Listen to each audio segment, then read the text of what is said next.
Les sondages prédisent à l'extrême droite une forte progression au Parlement européen à l'issue des élections. Le groupe Europe des Nations et des Libertés est actuellement le plus faible en nombre de sièges au sein de l'hémicycle, mais ses deux principales figures, la française Marine Le Pen et l'italien Matteo Salvini, occupent en revanche grandement l'espace médiatique et politique. Il n'y a pas de drapeau européen lors des meetings du Rassemblement national de Marine Le Pen.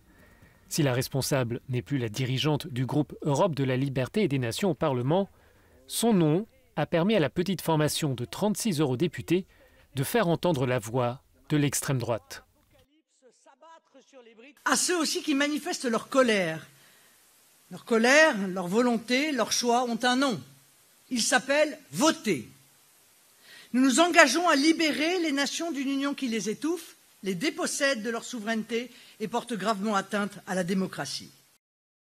Avec 15 élus, le Rassemblement national représente l'essentiel du groupe dans l'hémicycle. Il s'est allié avec les 6 parlementaires italiens de la Ligue, actuellement au pouvoir à Rome.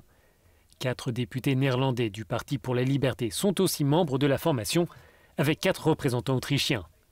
Enfin, 3 eurodéputés britanniques et 2 polonais siègent aussi auprès de l'Europe de la liberté et des nations. Malgré cette taille modeste, Steve Bannon, l'ancien conseiller du président américain, annonce un tremblement de terre lors des élections. Il courtise activement Marine Le Pen et le vice-premier ministre en Italie, Matteo Salvini. Le duo franco-italien espère devenir la 3e force politique de l'hémicycle. Ils sont sur la même ligne sur des thèmes comme la fin du multiculturalisme, la lutte contre l'immigration ou encore l'opposition frontale à la gauche.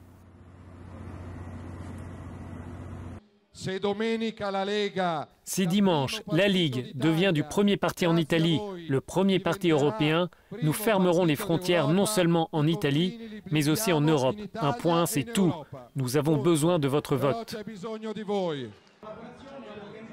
Mais cette ligne, qui promeut les intérêts nationaux avant les intérêts collectifs, pourrait compliquer une alliance populiste. Dans le même temps, les liens avec Moscou apparaissent de plus en plus au grand jour. Une vidéo montrant le futur vice-chancelier autrichien d'extrême droite, Hans-Christian Strache, proposer des contrats publics à la Russie, a entraîné sa démission à une semaine du scrutin. Marine Le Pen et Matteo Salvini sont eux aussi critiqués pour leur lien avec Moscou et le manque de transparence concernant leur financement. Le Rassemblement national fait l'objet d'une enquête sur des emplois fictifs au Parlement européen. La justice européenne a confirmé l'année dernière la restitution par Marine Le Pen de 300 000 € dans le cadre de cette affaire. Je crois que les institutions européennes doivent aujourd'hui entendre les peuples et s'engager à défendre enfin les intérêts vitaux de nos nations et de nos populations. Les principales figures du groupe mènent jusqu'à 3 meetings par jour pour se faire entendre auprès des électeurs. Si le discours semble convaincre un nombre croissant de citoyens, parvenir à peser dans le Parlement européen demandera de persuader les autres formations europhobes de s'entendre sur une ligne commune. L'un des enjeux aujourd'hui est de savoir quel sera l'impact du scandale qui frappe l'extrême droite en Autriche sur l'ensemble des formations populistes lors du scrutin de dimanche.